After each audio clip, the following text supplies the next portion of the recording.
This is Dear Strategy, episode 129.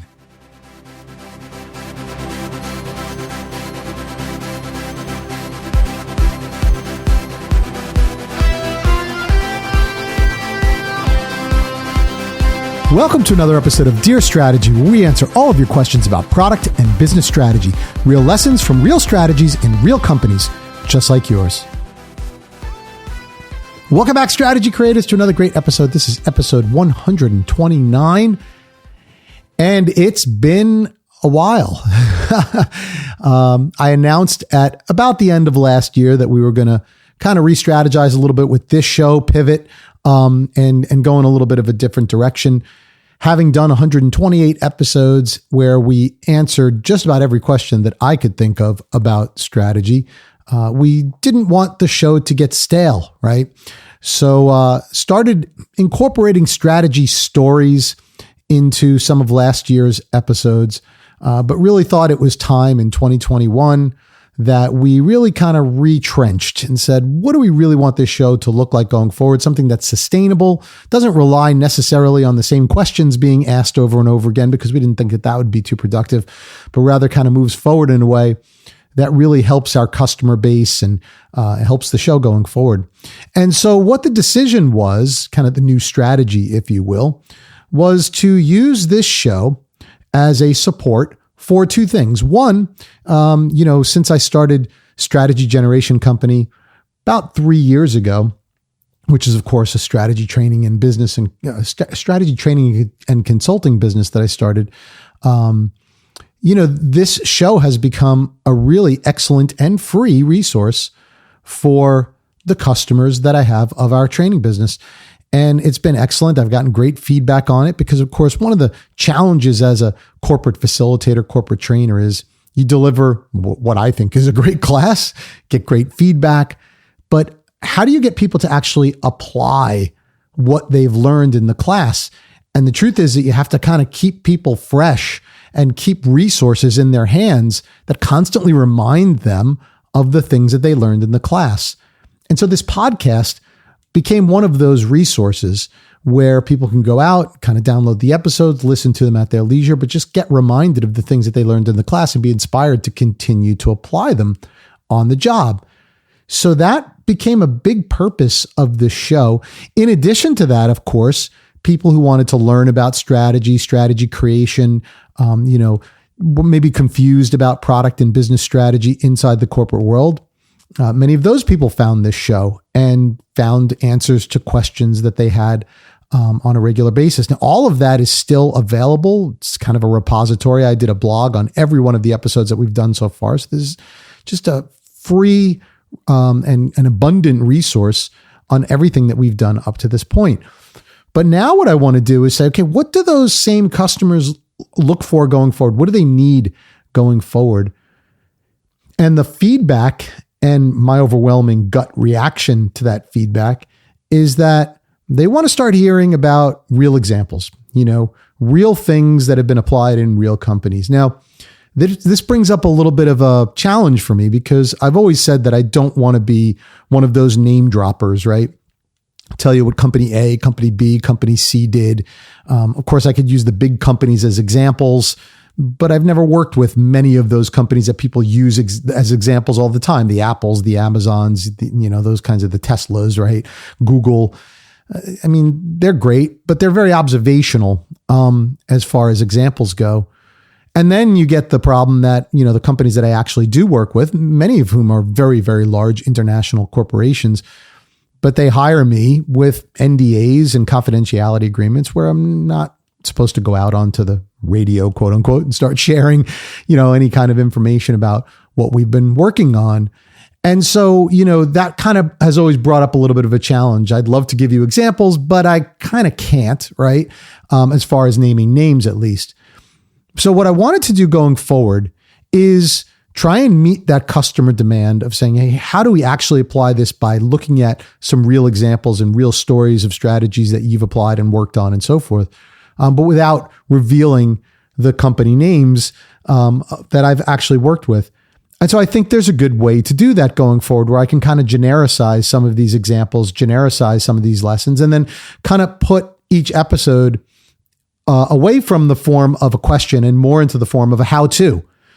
So that's exactly what we're going to be doing going forward, is really kind of covering those types of topics, things like how to segment your customers, how to perform a market analysis, how to create a channel map, how to really perform a SWOT analysis, how do you perform a PESTLE analysis, how do you go out and get VOC. And, this kind of how-to approach, I can use real examples of things that I've seen without necessarily naming the companies, but actually talking about real life situations that I've dealt with, that I've seen, what works, what doesn't work. And hopefully that will give people a whole different level of how they can actually apply some of the lessons that we've been talking about over the last 128 episodes. So that's pretty much what we're going to end up doing. I'm going to refer to those as strategy lessons, I guess, for lack of any better term, but that's pretty much the format that we're going to embrace going forward. Now, I was also a little, I'd say, not confident about what the timing would be as far as when I would start it and, how often I would release episodes. And I pretty much settled on that over the last few months. I am going to start this with this episode. So, this is the beginning of September. So we're going to try and do this, as the first one. And then I would say, once a month is what we're going to be doing as far as episodes. I'm going to continue to do the blog that goes along with each episode. So just go to dearstrategy.net or .com. Either one works. And you'll find the podcast episodes. You'll find the blog. So everything will still be as it was as far as that goes. But I'm going to try and release these episodes once a month at the beginning of the month. I'm going to shoot for the first day of the month, but I'll be pretty happy with the first week of each month. And we'll bring you a different lesson or a different example each month with this show. So that's pretty much how we're pivoting. That's where we're going. I should also say that in the last 9 months, what have I been up to? Things have been pretty busy. It's actually been really good for my business as far as, we've been able to pivot our strategy as well away from mostly in-person classroom training to virtual training. And so I've been super, super busy with virtual training for the last, 9 months to a year. And I absolutely love it. One of the things that I could tell you I've done with the virtual training, a lot of people ask me, how have you been able to do that successfully? And is it working out and everything else? And I would say, yeah, it's working out really, really well from a couple of standpoints. One is that I have just such a better quality of life. I'm not going to lie. I mean, getting on planes, trains, and automobiles, kind of cramming myself into airline seats and, waiting in airports on delayed flights, which I would do once a week. And the flights would pretty much be delayed at least once a week, if not more. Making connection flights. And it was just horrible. I live in the New York City area, so getting to and from the airport was never a real treat. Always had to leave my house about 3 hours before the flight time. So, it was a lot. Now, yeah, okay, I'm not sitting here complaining. I mean, that's a living and I'm going to do what I need to do to make a living. But it wasn't easy on my family. It wasn't easy on me. And if there's a better way, well, man, why not take advantage of it? And it turns out there was a better way, and that's called virtual. So what's been happening with the virtual classes, and it actually will segue into the strategy lesson that I want to talk about for this particular show. So what's been happening with the virtual classroom is that I've found I've been able to reach a lot more people inside of companies within a virtual environment, because as it turns out, companies were spending a lot of money and time flying people in from all parts of the world to, sit in a physical classroom together and fly me in and that type of thing. And it was costing just a lot of money. And it was also such that some people just couldn't take the time out of their schedule or didn't have the budget to make those kinds of trips. So now when I'm delivering these things virtually, I'm finding I'm reaching people everywhere, right? Wherever they live, wherever they sit. And that is a whole different world. And it's been really, really great to see more and more people able to absorb knowledge, attend classes that they weren't able to attend before within their own companies, because now their budgets allow them to do so, that their schedules allow them to do so. And it's been just fantastic. At the same time, I don't have to make all those trips, and I can deliver a lot more classes because, all the time I was spending on planes, trains, automobiles, inside airports, travel time, things of that nature, I'm taking that time and I'm actually devoting it to actually delivering classes. So it's just been Fantastic.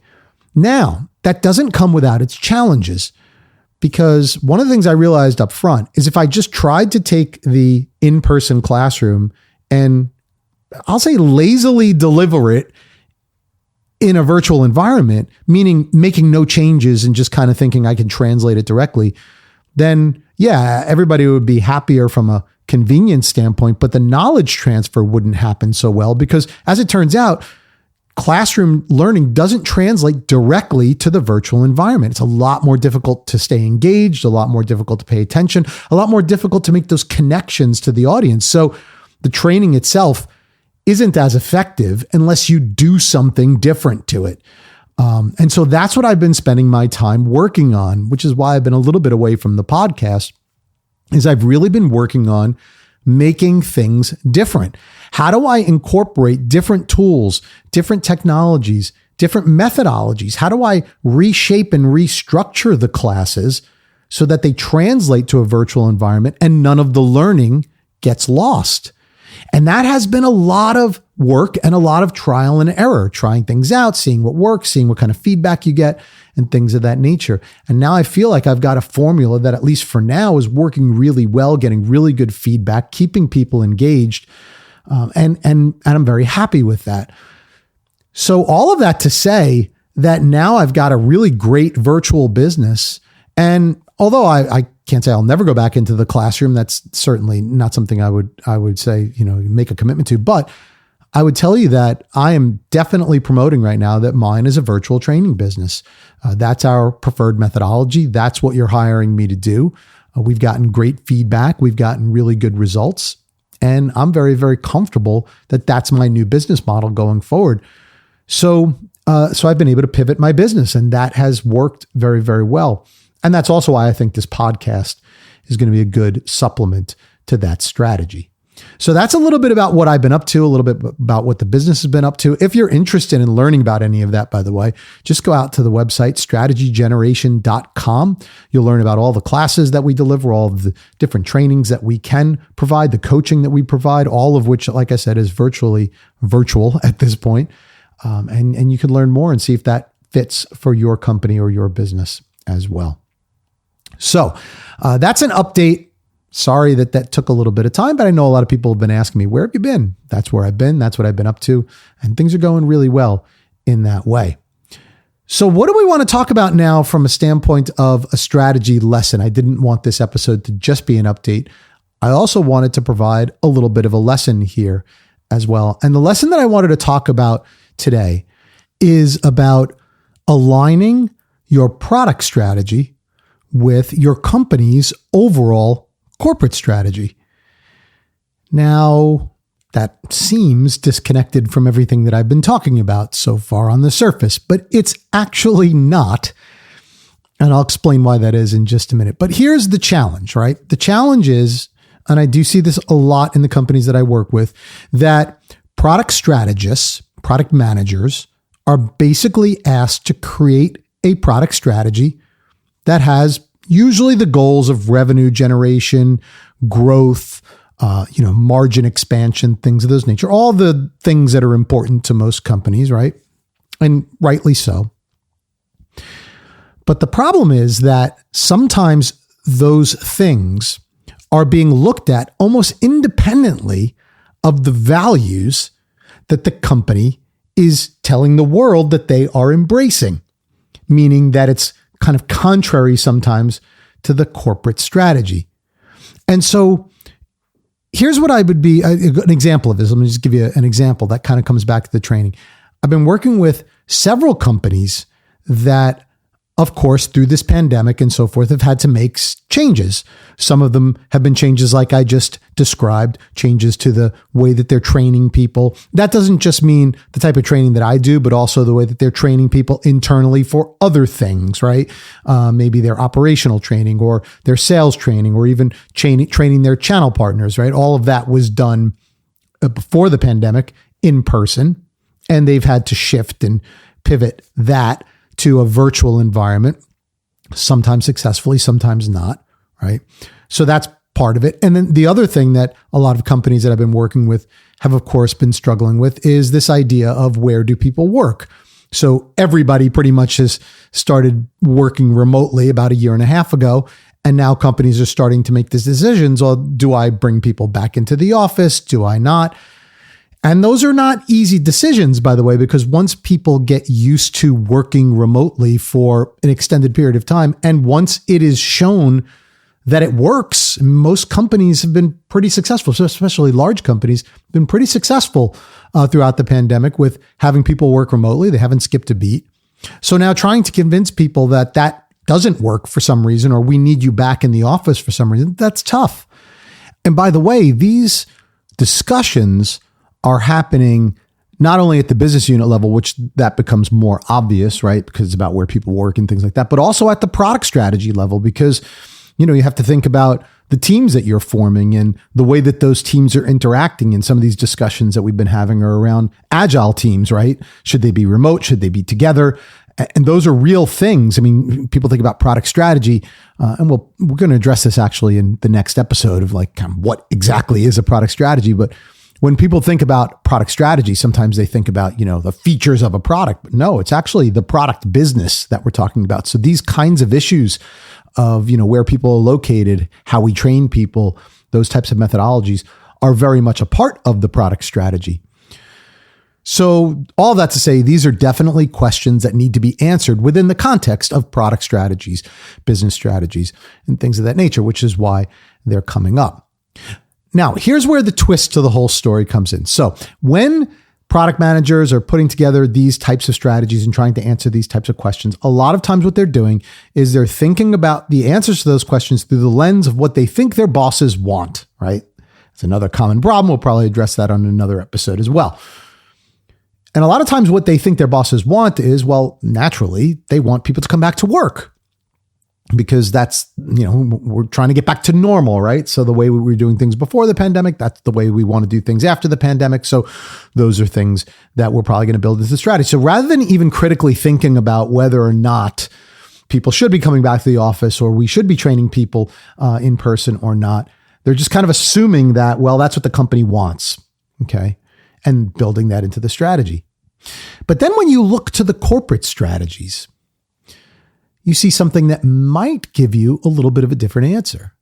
Because a lot of these corporate strategies, especially at the large corporation level, are all about sustainability. There's always going to be something in there about sustainability. Some of them very direct about, reducing the carbon footprint, reducing carbon emissions. Many of them also have things in there about employee engagement, employee retention, and quality of life, and creating a good workplace environment. These are very common things that you see in company strategies, particularly large companies. And so if you kind of put those two things together, you would say, well, wait a second. Bringing people back to work, having them commute every day, having them get on planes, trains, and automobiles, none of that is particularly good for the environment. None of that is going to help to reduce a carbon footprint. And if we are doing things well today and not skipping a beat, why would we require that employees go through all of that and that we do that kind of damage to the environment when maybe it's not necessary and it could actually be counter to the corporate strategy? So those are things that really need to be asked. Same thing with quality of life. People enjoy working from home. They have a lot more time with their families. They don't have to spend that wasted time in the commute and things of that nature. So why would we require them to unnecessarily come back to the office or go to in-person trainings or go out to the sales force and do in-person things when maybe those things aren't necessary? So rather than just kind of thinking about, we got to go back to the way things work because that's what I think my company wants, instead, really turn to your company's strategy and look at what it says and then think about your strategy through that lens. Now, this discussion is not limited to the topic of where people work or where people train. Obviously, this also translates into the products and services that companies are actually providing. So I was having another discussion. This one was less of a client discussion and more of a, kind of theoretical discussion with one of my clients. But we were talking about the types of products that are being provided with regards to sustainability and waste and things like that. And particularly in the area that I live, there's in the Northeast part of the United States, by the way, there's a big focus on kind of reducing the use of plastics or single-use kind of plastic bags, plastic straws, things like that. And many large corporations have embraced that and said, we're not going to be providing plastic straws anymore. We're not going to be providing, wasteful plastic containers, because our corporate strategies talk to kind of reduction of carbon footprint and, sustainability and environmental concerns and all of that stuff. Again, however you feel about that, that's not really the point, but those corporations embrace that and they are translating that through their products and services. So then we were kind of thinking about, well, those same companies are also talking about delivery services, right? How do they get their products from point A to B? And a lot of these companies are embracing, home delivery, especially through the pandemic where people aren't going to their restaurants.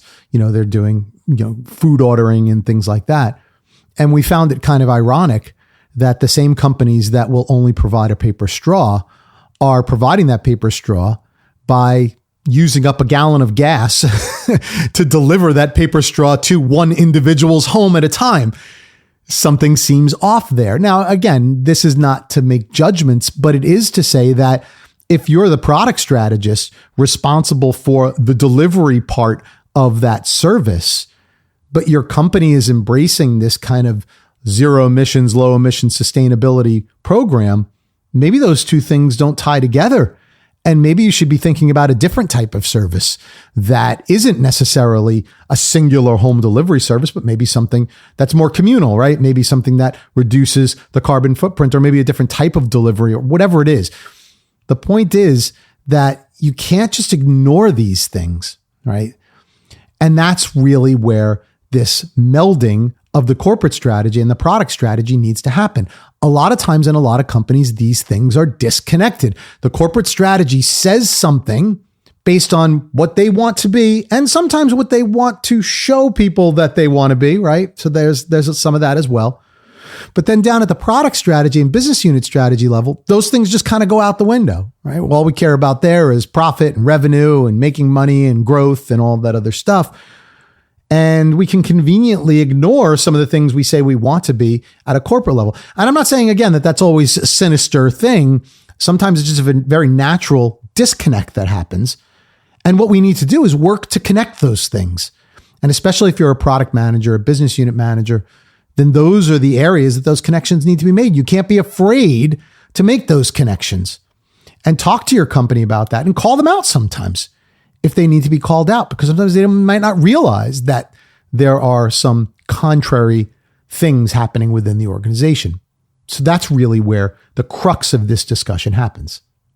Now, I recognize that on this show, I'm probably not talking to a whole lot of CEOs of big corporations, although if I am reaching some of you, please heed that message. But if you're a product manager, business unit manager, somebody who's creating a product or business strategy within a large corporation, here would be my advice to you is, first of all, know what your corporate strategy and value system is.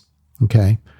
So there's a lot of times that I'll work with product managers and I ask them before we begin a product strategy, you need to know what your corporate strategy is because they need to link, they need to tie. And so I ask the question, and no joke, 9 times out of 10, and that's a bit anecdotal, but pretty accurate from my informal, kind of questioning. 9 times out of 10, product managers won't know what their corporate strategy, their vision, their purpose, the values, all of that. They don't know what they are. And sometimes they don't even know where to find them. So they were ready to embark on a product strategy and they didn't even know what those corporate values are. So number one, know what those strategies are, right?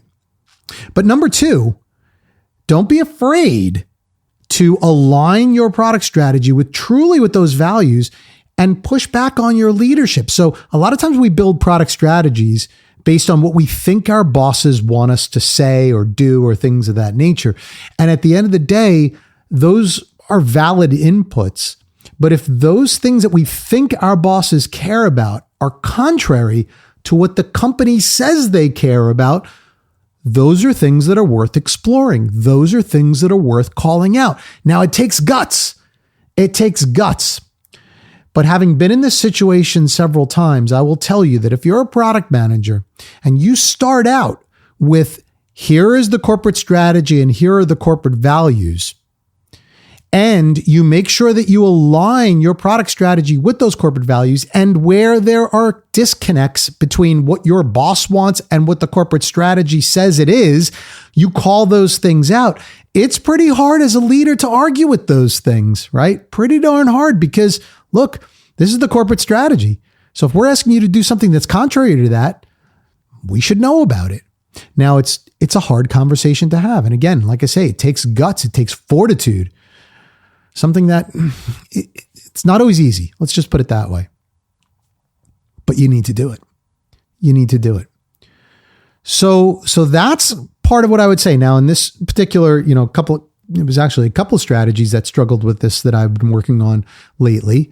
I encourage them, if you believe that, this idea that your bosses want everyone together in one place is contrary to your corporate values of employee engagement, employee quality of life, and sustainability for the environment because of the emissions and everything that are caused by, having people travel all over the place, then build that into your strategy. Put it in there. Tell them that, right? Don't be afraid. And look, if they push back, they push back. It's going to be pretty hard for them to push back, though, because it's their corporate strategy, right? So just don't be afraid to put those things in there. If you don't call them out, here's what's going to happen.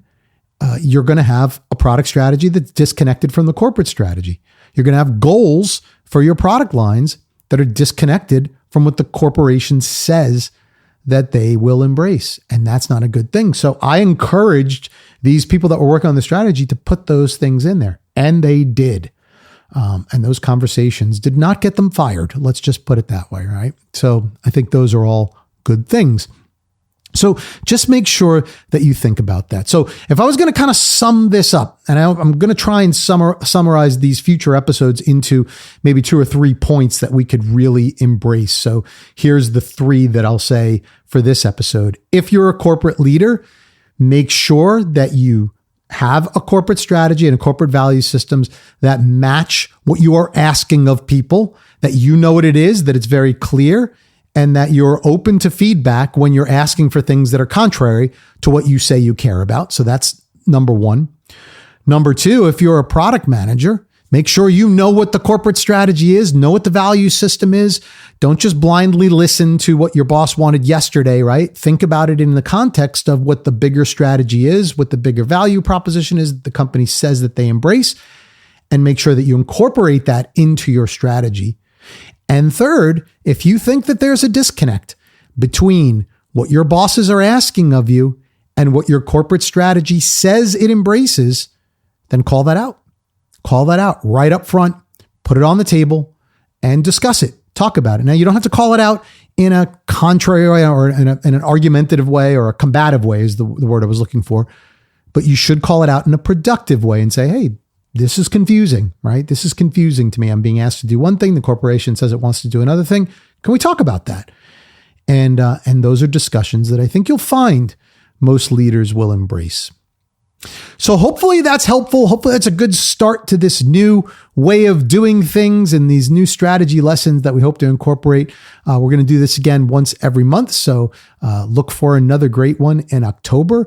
The one I'm going to talk about there, by the way, is differentiating between a product strategy and a go-to-market plan, which is another situation that I just dealt with here recently. And we'll talk about that on October's episode. So for now, if you have any questions or you have any examples that you'd like for me to kind of unravel a little bit on this show, please go out to dearstrategy.net. Go ahead and click on the Ask a Question link. I think I still have it called that. I might change it to Contact Us or something like that. But go ahead and click on that and you can get in touch with us and share your experiences or ask for some advice, and we'll try and incorporate that into a future episode. Also, don't forget to go out to the training company that I own and that I embrace on this show, Strategy Generation Company. You could visit us by going to strategygeneration.com and look at some of the training and programs that we offer to companies like the ones that you work for.